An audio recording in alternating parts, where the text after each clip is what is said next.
With the Lucky Land Slots, you can get lucky just about anywhere. This is your captain speaking. We've got clear runway and the weather's fine, but we're just going to circle up here a while and get lucky. No, nothing like that. It's just these cash prizes add up quick. So I suggest you sit back, keep your tray table upright, and start getting lucky. Play for free at LuckyLandSlots.com. Are you feeling lucky? No purchase necessary. Void where prohibited by law. 18 plus terms and conditions apply. See website for details. Lucky Land Casino, asking people, what's the weirdest place you've gotten lucky? Lucky? In line at the deli, I guess? Aha, in my dentist's office. More than once, actually. Do I have to say? Yes, you do. In the car before my kids' PTA meeting. Really? Yes. Excuse me, what's the weirdest place you've gotten lucky? I never win and tell. Well, there you have it. You can get lucky anywhere, playing at LuckyLandSlots.com. Play for free right now. Are you feeling lucky? No purchase necessary. Void where prohibited by law. 18 plus. Terms and conditions apply. See website for details. Let's talk about love and marriage the way that God intended. Life experience, here we share it. The No Fruit Podcast. Tune in from any platform. No Fruit Podcast will help your spirit transform.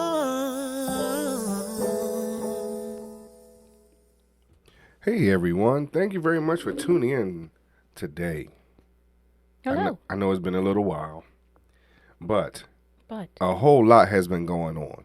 really, Oh yeah, most definitely. If you listen to my other channel, That Will Never Work podcast, you heard me talk about everything that we've experienced over the last couple months. So one of the things that we do want to share with you today, which is a happy situation. Our daughter graduated from college.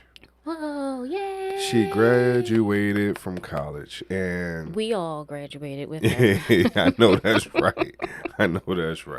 And that was a very exciting moment, but I did not get emotional until later on. Yeah, I didn't. And because I was so, I was in daddy mode. I was, protective, thinking about transportation and this, that, and the other. I did not become emotional until after the graduation. And it might have been like 2 days later where I was like, wow, God, you really have, blessed her and kept her through going to, she started off in college, prior to COVID, and then she goes through COVID and she still stayed on track. She never wavered. She was diligent in her studies. She was able to graduate, being an RA in various clubs and things like that. I mean, she was a few little percentage points away from being dean's list, president's list, whatever it might have been. But, through it all, she was able to accomplish something that I think took a lot more than just, Janae, you need to go to school. She persevered. And she made the most of it, Yeah. As I was sharing with you, babe, not too long ago, that I work at Temple. She went to Right. Temple. Right. But I didn't want her to feel like I was being mother hen, Right. that I was overpowering, things like that. So I was available if she needed me, to bring her something. Mom, I forgot my red dress. Like, can you bring it to me? Type Right. thing. So it wasn't, that was a benefit for us as parents, because it wasn't like, oh, I got to get this and ship it to her. Hopefully she'll get it and it's not damaged. No, I can just put it in my car and then be like, hey, babe, when you're available between classes or whatever, come pick it up. Right. Or meet up with me and that type of a thing. So that was a true blessing all on its own when it came to taking her to college. It wasn't like we had to pack up a U-Haul truck because I was there every day. So it was just like, okay, we'll take your bulk of your stuff on this day, and then the next 3 days I'll bring in a little bit each day. Right. Likewise, as coming home, it was the same thing. That's why I said I think we all graduated. Right. Because we all had a part in just her being secure as a student. You know, and then I'm just happy for her, you know, that she completed that portion of her life. Again, she did take full advantage of it. So, again, with me working there, I went to work. You know what I mean? So maybe we might have had lunch, but I wasn't like overbearing, like, hey, what are you doing for lunch? What are you doing? You know, that type of thing. If she reached out and said, hey, Mom, let's have lunch, sure. Sometimes I paid, sometimes she paid. So it was good in that, you know, part. You know, she may have needed to check in with me and say, hey, this is what's going on. What should I do? And we could discuss that over lunch. Right. And it was good, you know, like you said, for all of the activities that she was a part of, if she was thinking about doing things. And then we certainly had our family check-ins over the phone, and thank goodness for video chats and all that type of stuff. Right. So, you know, we were all able to see her and see how she's doing and things like that. So, you know, it was a great 4-year experience, even though smack dab in the middle beginning of it, this thing came along that shut the whole world down. Right. And kind of robbed her of a full college experience, but because she had to do a whole year remote, like a year and a half remote. Yeah, it hit in her second semester freshman year. Yeah. So, I mean, but I think once things were back on campus, she took advantage of it. She, like you said, babe, she participated in activities. She joined clubs. She even became officer and, you know, things like that. Like she really jumped and stepped out of her comfort zone and did a whole lot more. And I think she left her mark at Temple. I think people will remember her for those organizations that she was a part of.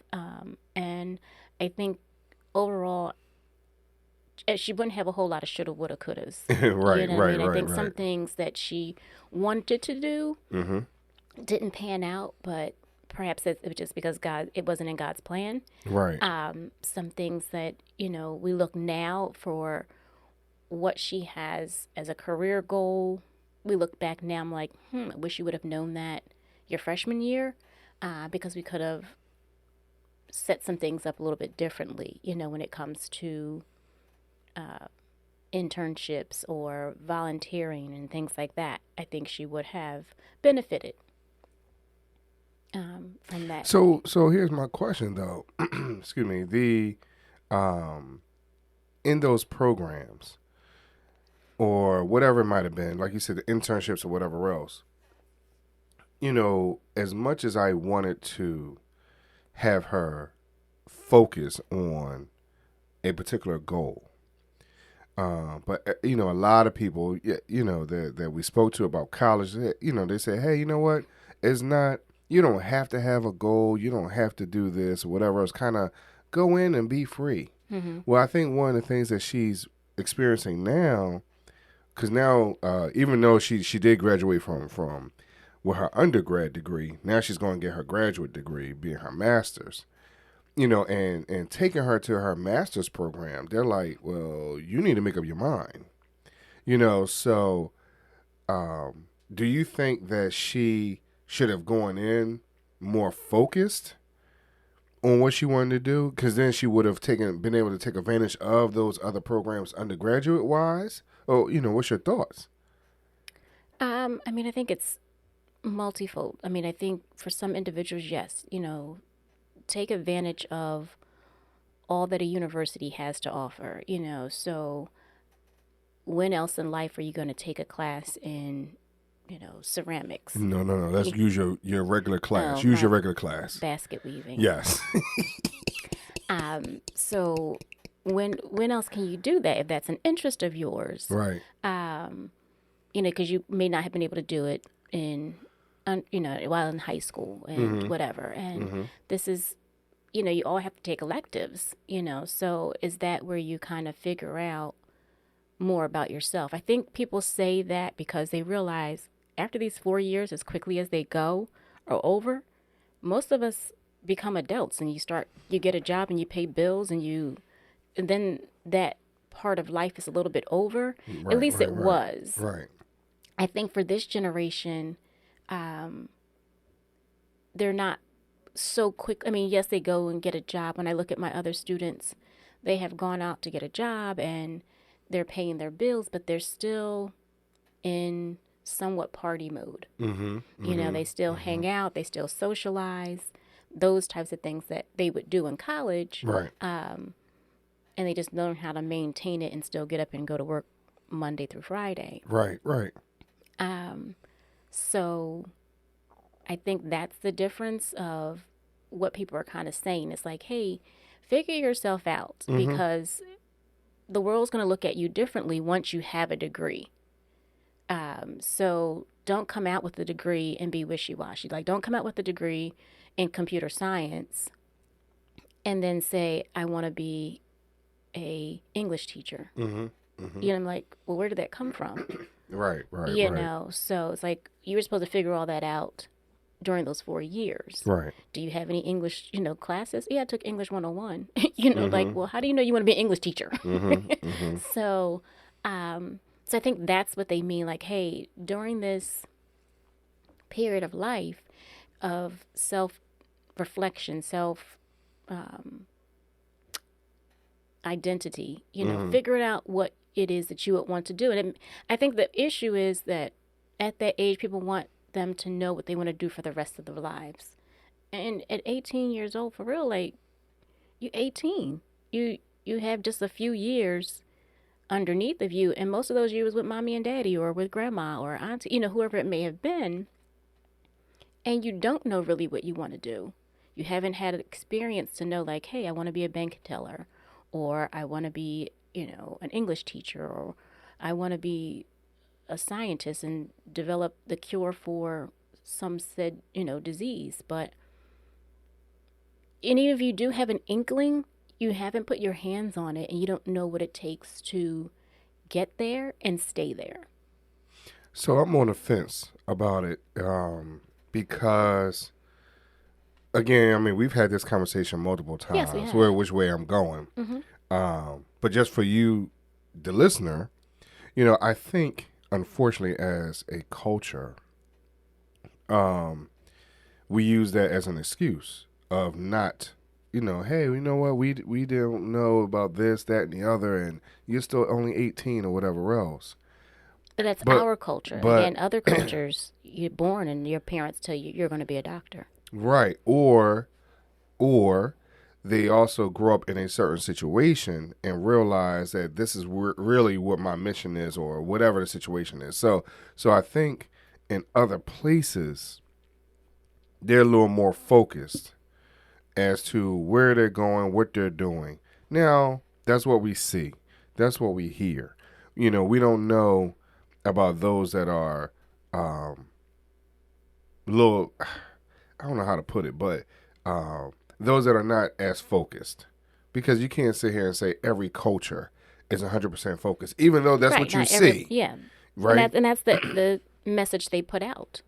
Right. They want us to think that.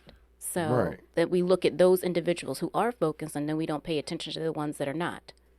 I mean, but see, here's the thing, though. Is that a great idea to say, because then now you take away anything that's negative about that particular culture. Right.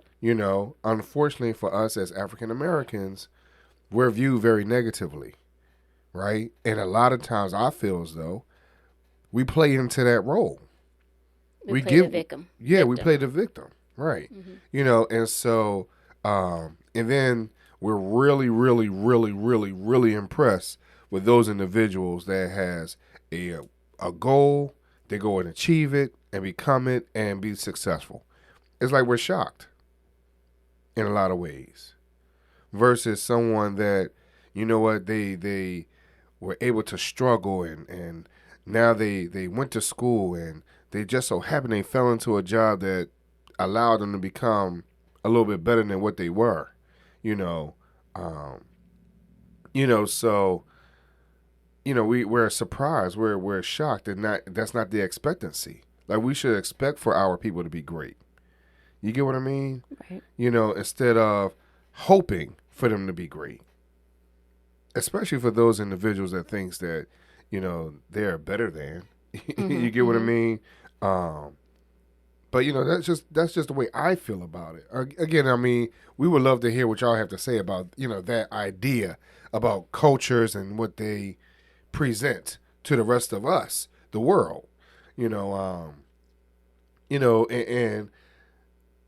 unfortunately, some of us do have to work a little harder. Right. We do.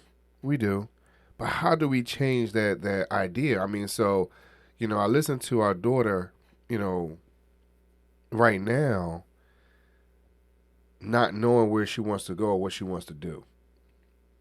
To some degree. I wouldn't say that. I think she has an idea of that, but doesn't have the experience. So I think we understand with our 80 plus years between the two of us, years of experience, that, baby girl, you talking just half of the way. Well, so you're just kind of still on a pipe dream, thinking that this is what it is. And again, she just without saying it, she's just, I think, sharing, hey, I really liked this class, and I think I want to do more like that, or whatever. I like that professor, right, and that intrigued me, and I want to maybe go down the path that they went down in reference to a career goal. So I think she has I don't want everyone to get it twisted. She has a goal in mind. She has a title in mind.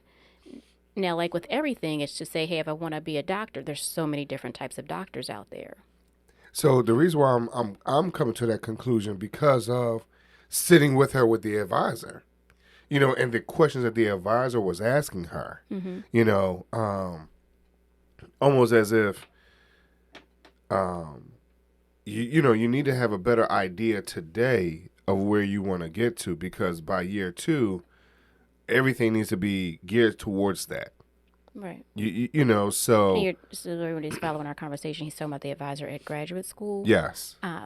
They had recently gone to a meeting just to kind of go over the program. Right. And the advisor was just trying to advise. Like, I need to know where you're trying to go. Right. What your end goal is, so I can advise you and tell you what proper classes to take, what your path is going to be. Will you be finished in 2 years, or will this take longer? Also, what jobs to refer you to. Correct. For you to do your internships, externships, all that type of stuff. Because, in my opinion, and just speaking with her, I believe that they either want everyone out of there to be 100% employed. Again, that's a selling point, yeah. Right? Hey, everyone that comes out of this, they are in their field. They are doing this or whatever else. Plus, one of the things she had mentioned, which I think she's really impressed about, was how some individuals have come out of this program and making $150,000, $170,000 before the age of 30. So that's the goal. Was she impressed, or were you impressed? I wasn't impressed, but I'm listening to her and the way she explained it. Okay. Now, her being the advisor. Oh, the advisor. The advisor saying this. Yes. I was gonna say, I can't see our child being that impressed. She was not. Yeah. But I would say that. Yeah, both of our kids, for some reason, are not impressed with. They're not impressed with money. Money. They like to spend it, but right, if you told them, now here's what I will say. If you were to show up with a nice looking car, yeah, they might be not impressed, but they might be excited. But it's not too many things. Because I think they're interested in cars. Yeah. Because we used to go to the car show and things like that. So they have interest. Right. But not impressed by it. Not, right. It's not taboo or foreign to them. It's not, Yeah, they're just not. They're just not that impressed when it comes to big houses. Like you guys recently went to go visit a large house, and Yo, he wasn't impressed. He's like, "This is too much house. Like, who wants all this?" So, yeah. now our daughter was saying, I think she was a little more intrigued, but I don't know if impressed was the wording. And again, some of it could be what we have exposed them to, Right. of having relatives with not large houses, but, in-ground pools and a little bit of land and things like that. So it doesn't seem unattainable. It doesn't seem foreign or taboo. But we've also let them know that we are a little meek in or not meek, but just modest in our own lifestyle at this point. So we don't have all of that. So they're appreciative. They understand and can appreciate both sides of things, if you will. Right. So, hey, I can live this way and have it, and I can live that way and have it and be happy with either way. So I think, they are very much at this point in their lives, they both come off like, hey, I can be happy as long as I have a bed and food and internet. Right. I think those are like their Right. Yeah. their main things. Yeah. Like, we can go on way vacation. Like, what do you want to do? I don't know. Got internet, got a bed. What we gonna eat? Right. So I don't think they really get excited about those other things. Like, what about yourself? What do you think? I don't think that they get excited. Now that you're wording it, or I'm hearing what you're saying. I don't think they get excited. I think that, they, like you said, they get interested. So interested and excited is two different things. Yes. So I could see that. I agree with the housing perspective because we do have, they've experienced a lot, especially when we don't have a lot of family members that we visit live in the intercity. They might live in the city, but they might live on the outskirts of the city, Right. or they live in the suburbs. So, like you said, the housing, the spacing, the atmosphere is a little different. There are times where I think my daughter really wants to be in the city. She's mesmerized sometimes by the city lights. Right. But And I think that's what drew her to Temple. Right. Because we did look at, and she applied to schools in a country setting as well as in a suburban setting. And, I recall her like, I want to go to Philadelphia. I was Right. like, why? But okay. Right. And funny enough, the school that she get ready to go to graduate school for, she was accepted for undergrad too. Right. And we were really leaning towards her going there. But then Temple accepted her, and then she was like, "Oop, I'm going to Temple." Right. So, well, also it made more sense financially too, Correct. long term. Yes. So, but that's where we've been. A lot, yeah. So been focused on that, graduating, going to trying to get into grad school because that was just a long process as well. That was not just a long process. That was an uphill battle. Yes. Fighting battalions, whatever. Like we were fighting with her. That was a struggle. And it's hard. You're in college. Again, we explained to you all the things that she was a part of. She's a senior, so people who are underclassmen are looking up to her and looking to her for answers.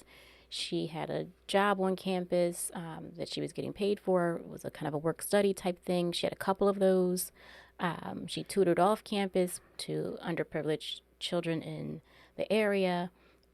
She was an RA. She was like all of these things. And then on top of that, it's like, and you have finals and you have capstone projects you have to do, kind of like a thesis, but not a thesis. And on top of that, apply to grad school and take a GRE. And, it was just a lot, I think, in that semester. I mean, she chose wisely. She didn't overload herself with a bunch of classes. But overall, it was, a lot. And I think, what? Nah, I'm listening to you. So, I mean, but she made it. She did it. Yeah. So outside of our daughter going back to school in August, somebody else in this room will be going back. How do you feel? I'm excited because of You took a break? our challenges that we had with our son. Right. But I'm excited. I believe that it put me in another space by going back, because I did start last summer. Yes. Took my class at Temple Fox School of Business, and I learned a lot, and it actually put me back on track. To be honest, I felt way more confident in myself, Right. than I have in a long time, and partly because this was my second time applying to them, and I got accepted. I was accepted, so I want to take full advantage of it. So with the daughter out of school, the son out of school, I can focus on myself. Good. And get myself, done. My own stuff done. So that's kind of where I am right now. That's how I'm feeling right now. Good. So I'm excited. I'm excited. And I'm really looking forward to it. I mean, granted, it is June already, so going to do some fancy footwork, because August will be here before you know it. Before you know it. So, and with that being said, now I'm sad. Just like that, the summer's over and it's time to go back to school. Oh gosh, like that's in 2 months. Oh gosh. Mm-hmm. Oh gosh, I didn't. Okay. Yeah, even shorter than that, because it's quickly coming. Yeah, I'm sad. Don't be sad. I am, because that's wow. But like you said, it gave you a burst of energy. It did. It allowed you to look at, because you're going for business, so it allowed you to look at your business. It allowed you to, do some self-reflection and things like that. So it'll be a good thing, because I think, like you said, it'll rejuvenate and give a spark again. So looking for that. Look for sparks to fly, y'all. Listen, and so here's what I would like for y'all to consider. Sometimes you need something like that to change your atmosphere, right? And it challenges you. So in that, being with people that's definitely younger than my own kids, like it was one thing to be with people that was half your age when I was in school before, right? But now being with kids that I mean literally kids, like people younger than my kids, right? Yo, that was eye opener. But also because it refocused me, it made me evaluate everything I have going on. I've accomplished more. I'm gonna be honest with you. I think I've accomplished more in the last 8 months, or whatever it's been since last August. Well, whenever that class was over, last August, than I have in the last 11 years having the company. Right. So. It's who you surround yourself with, right? And where they're trying to get to. Now, granted, everyone in my class was not, that young. I did have some people that were not quite my age, but they were close enough to 40. Okay. And you could definitely tell the difference in ages, and focus.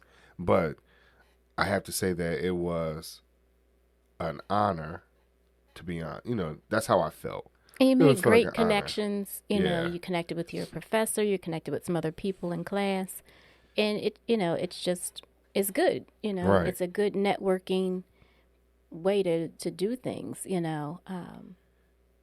Because they're obviously trying to move up. Right. And some of them are already doing more, like yourself, and can help to pull other people up and encourage other people. So that's great. Yeah. So I look forward to it. So and then eventually, eventually you'll get back in and yeah, we'll figure this thing out. So continue to pray for us, continue to uplift us. Look out for some more great things coming from the Chisholms.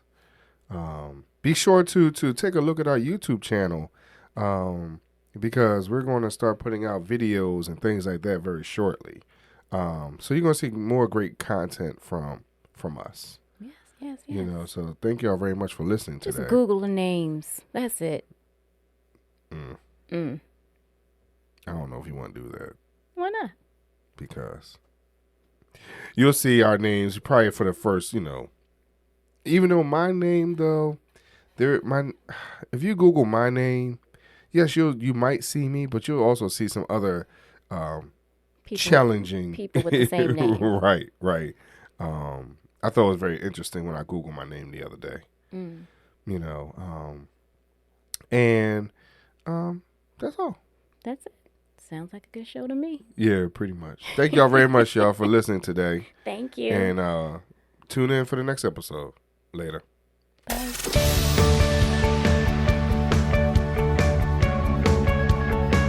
This week's episode has come to an end. But the fun doesn't have to stop here. If you have any questions, suggestions, or feedback, head over right now to Twitter and Facebook and like, share, and get involved. Join us next time.